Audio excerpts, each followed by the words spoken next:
Hi folks, Dooger here. Welcome back to my channel. Today I'm going to talk about where to look for games and what to look for. Because these games are going to be in places you wouldn't even think of. And they'll look like other things if you don't know what you're looking for. So most people go to garage sales and retro gaming stores to find this stuff. But you can also find games in antique stores and resale shops or thrift stores. And they'll be in different places because I've found them when I go into a thrift store or resale shop. They're not always with the electronics. Usually that's where they put them. They either put them up front in the case or back in the electronics. But sometimes they're mixed in with the children's toys, the movies, or I've even found them in with books. Yes, books. Because I'm going to show you an example of that. When I went into Goodwill and was looking through their books, I actually found, first of all, show you this. I found this was one of my first finds. Sega Genesis Hardball 94. This was sandwiched in between two books, but they can also pass as a VCR. I have a VCR here for comparison, okay? And if you look at them, they're almost the same size when they're stacked next to each other. And you cannot pass right by it. So I always look through the VCR tapes, and I even look through books sometimes, because sometimes you will find these in books. Another place to look for is in the music, because a lot of people are selling their CDs and like PlayStation 1 games and Dreamcast games come in CD cases. Well, here I have Tom Clancy's Rainbow Six for the PS1, and then I have a CD-ROM of a game called Let's Out, and they're almost exactly the same size, as you can see. So always look through the music. You never know what you're going to find in the music section. Again, you may even find them mixed in with the movies as well, like DVDs and Blu-rays. Well, your Xbox, PS1, your Wii games are about the same size as DVDs. Here I have Forza Motorsport for Xbox.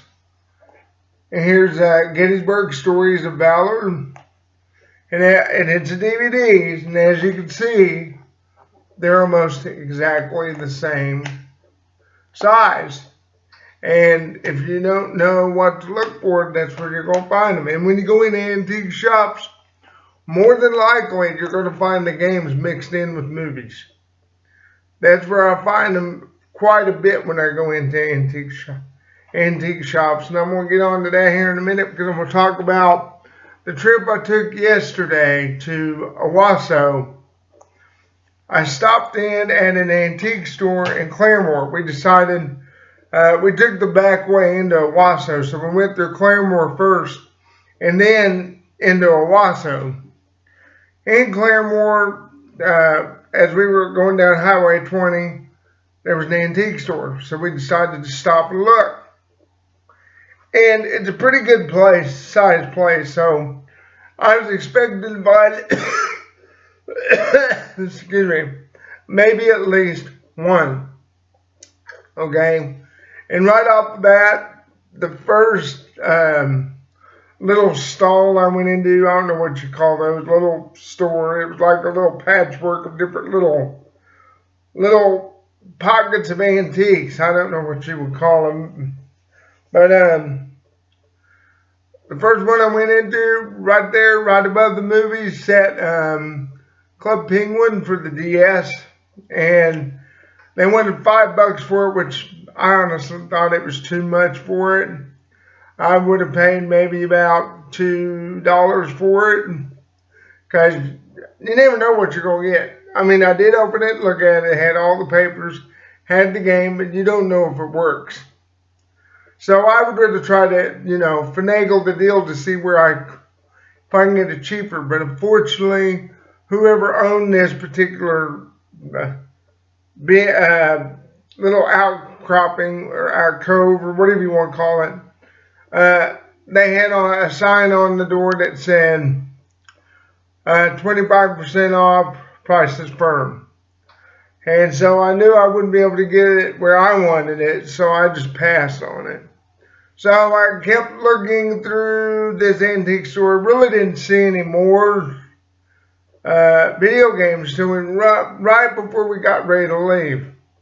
One of the last little stores I went into, on the bottom shelf there was a shoebox full of Atari 2600 games with their original instruction manuals, which I thought was awesome, because rarely, games that old, you rarely find the boxes or the instruction manuals.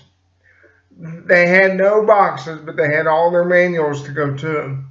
And I'd say there was maybe about 8 in the box, and they had it marked $5, which was really a really good deal, because let's just say the manuals are going to be about 50 cents a piece. I was figuring that the games, they would probably, in the guide, there wasn't any like really high dollar ones. So I figured maybe they were a couple bucks a piece. So 8 times 2, that's what? 16? And they was wanting $5 for the whole box. That was a good deal. Unfortunately, I don't have an Atari 2600, so I passed on the games.